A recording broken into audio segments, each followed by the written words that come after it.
કેન્દ્ર સરકારે આયાત ડ્યુટી વધારતા ખાદ્ય તેલોના ભાવમાં ભડકો થયો છે।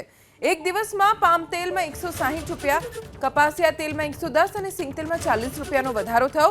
6 દિવસમાં કપાસિયા તેલમાં પ્રતિ 15 કિલો ડબ્બાના ભાવમાં 240 અને પામ તેલમાં 235 રૂપિયાનો વધારો થયો છે। મહત્વની વાત તો એ છે કે આ વર્ષે મગફળીનું વાવેતર ગત વર્ષથી 4 લાખ હેક્ટર વધીને 47.49 લાખ હેક્ટરમાં થયું। રાજ્યમાં ગત વર્ષે 16.35 લાખ હેક્ટરથી વધીને 19.10 લાખ હેક્ટરમાં વાવેતર છે। કેન્દ્ર સરકારે આયાત ડ્યુટી વધારતા ખાદ્ય તેલોના ભાવમાં ભડકો થયો છે। એક દિવસમાં પામ તેલમાં 160 રૂપિયા, કપાસિયા તેલમાં 110 અને સિંગ તેલમાં 40 રૂપિયાનો વધારો થયો।